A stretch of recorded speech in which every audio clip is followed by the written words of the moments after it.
Jumpa lagi bareng BSC News.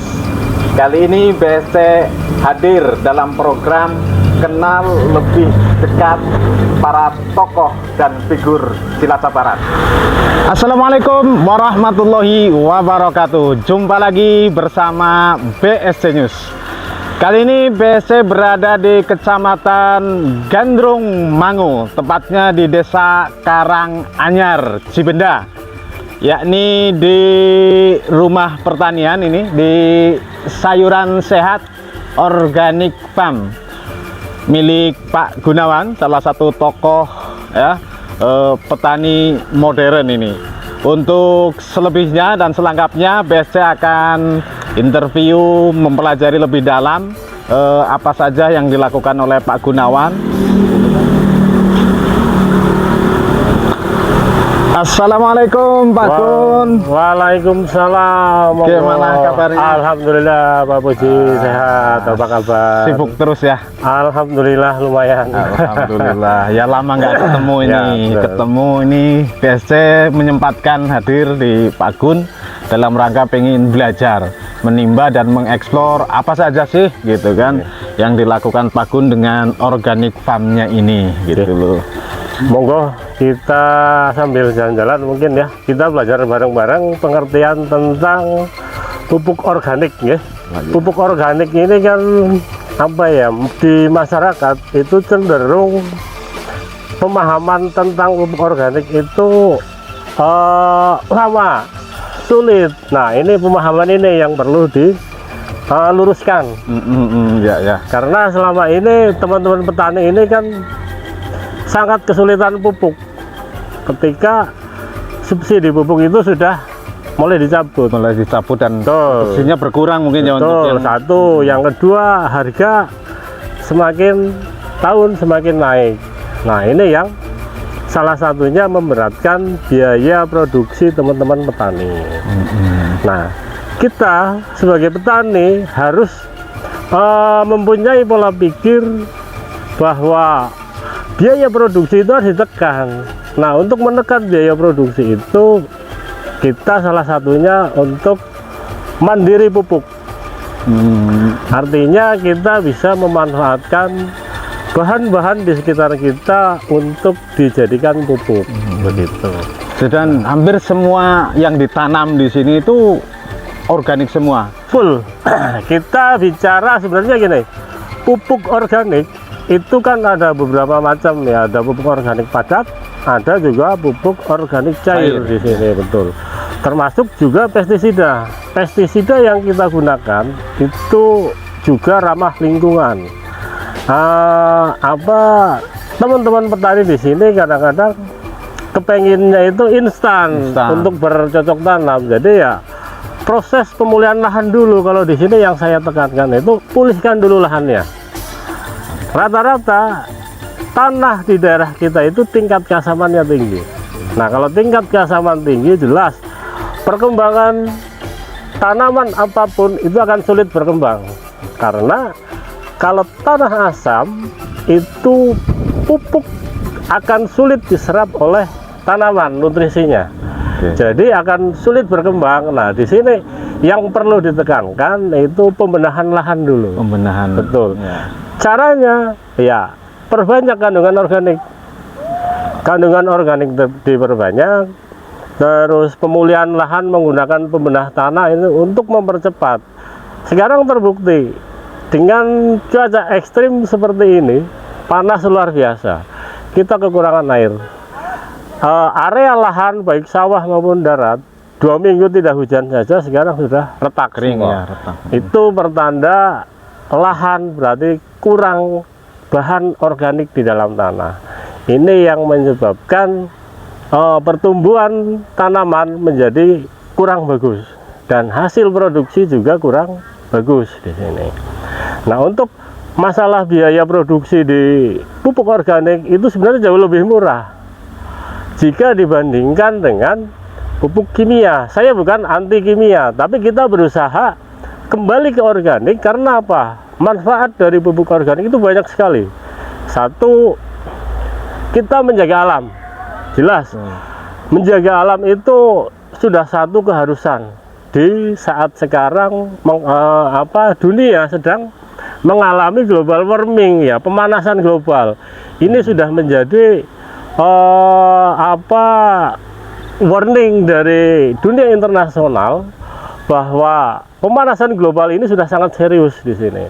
Jadi kita mau tidak mau ya harus kembali ke organik jika ingin 10-20 tahun ke depan dunia pertanian kita tetap bertahan gitu. Oke. Ya, jadi mungkin tidak salah gitu kan dengan apa yang tadi disampaikan Pak Gun. Untuk pemirsa, Pak Gun ini juga sering disebut di kalangan sekitarnya ini sebagai bengkel bumi ya, bengkel bumi. Makanya tadi bumi ini harus dikembalikan lah ya, dijaga dengan keorganikannya. Nah, ngomong-ngomong organik, berarti Pak Gun ini bukan semata-mata karena cinta organik, bukan pingin menghindar dari pupuk-pupuk anorganik itu ya. Betul. Atau ada misi lain gitu? Sebenarnya tidak ada. Kalau saya cenderung lebih kita kepengen belajar bareng-bareng bersama teman-teman petani. Teman-teman petani ini kan banyak yang menurut saya ini pengetahuan di bidang organiknya itu masih minim lah ya. Ini kan perlu kita sharing dengan teman-teman petani ini, bukan menggurui, tapi kita monggo kita sharing, kita usahakan untuk belajar bareng lah di sini. Bagaimana pertanian organik itu bisa lebih bagus dari penggunaan pupuk kimia di sini, karena selama ini kan sudah puluhan tahun kita menggunakan pupuk kimia maupun pestisida kimia yang cenderung itu sebenarnya punya dampak negatif terhadap tubuh kita. Nah, ini yang perlu merubah mindset teman-teman petani ini bahwa berorganik itu sebenarnya tidak sulit.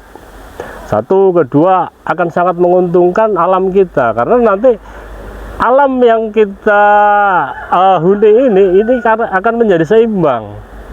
Nah, kalau sudah keseimbangan alam terjaga, otomatis dari air, dari kandungan unsur haranya, dari udara kualitasnya pun akan bagus jika itu semua seimbang. Nah, ini yang kadang-kadang kurang dipahami teman-teman petani, bahwa berorganik itu kepenginnya yang instan. Ini yang perlu diluruskan seperti itu. Jadi berorganik itu asik sebenarnya. Memang butuh konsentrasi tinggi di sini, karena kita harus bisa menyatukan dengan alam. Ada beberapa prinsip yang memang di dalam dunia pertanian organik itu ada prinsip kesehatan, ada prinsip ekologi, ada prinsip perlindungan, ada juga prinsip kesehatan di sini. Nah, 4 prinsip ini akan sangat membantu kehidupan kita di dunia, karena itu semua menyehatkan baik manusia maupun semua makhluk hidup yang ada di bumi ini. Gitu. Nah, adapun dengan sistem organik, kalau mau meningkatkan produktivitas dari lahan itu sebenarnya sangat efektif dengan sistem, kembali dengan sistem integrated farming ya. Integrated farming itu kan sistem pertanian terpadu. Ada pertanian, ada perikanan, ada juga peternakan. Nah, ini sangat nyambung di sini. Jika satu lahan itu komplit dengan sistem ini, petani itu insya Allah secara ekonomi pendapatannya akan meningkat. Itu jelas. Integrasi itu ya. Dengan sistem integrasi itu. Apalagi kalau lahannya bagus, luas, bisa ditambah satu lagi. Nah, wisata gitu ya. Bisa untuk agrowisata dan edukasinya di situ. Itu ada. Makanya ini saya juga berharap teman-teman petani itu kembalilah ke organik. Kenapa? Karena alam kita itu sudah berat, sudah sakit parah. Ini perlu diobati. Memang mengobati orang sakit, logikanya itu kan butuh biaya, butuh waktu, butuh proses. Nah, ini yang perlu merubah mindset teman-teman petani ini.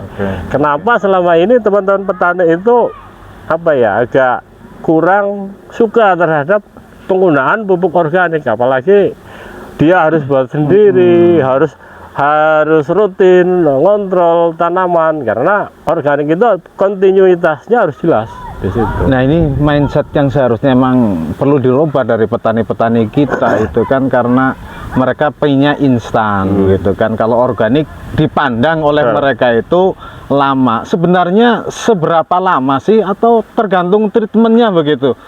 Kalau untuk pemulihan itu memang ada beberapa treatment. Salah satunya ya kita perbanyak bahan organik di dalam tanah, karena bahan organik itu akan sangat membantu memulihkan tanah tersebut. Itu. Jadi kalau banyak kandungan bahan organiknya, tanah itu akan unsur haranya terjaga, tingkat keasamannya juga terjaga, kesuburan tanahnya juga terjaga. Jadi secara biaya produksi nanti di tahun-tahun berikutnya itu akan sangat efisien di situ.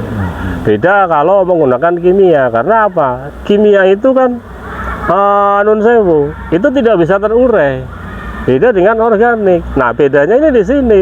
Sama-sama pupuk ini membentuk keasaman baik organik maupun anorganik. Nah, ini yang membedakan, hanya anorganik ini dia tidak bisa terurai. Tapi kalau organik ini ada mikroba pengurainya di situ. Nah, ini yang menjadi dasar untuk menjadi pertanian organik ke depan. Karena apa? Bahan organik itu sangat penting, dan itu banyak di sekitar kita yang bisa dimanfaatkan. Ini hanya butuh butuh waktu dan butuh sharing saja dengan teman-teman petani sebenarnya. Terima kasih telah menyaksikan tayangan kami. Saya Bujiono dan Kristono dengan senang hati menerima rekomendasi pengenalan potensi wilayah dan tokoh inspiratif Cilacap atau diri sendiri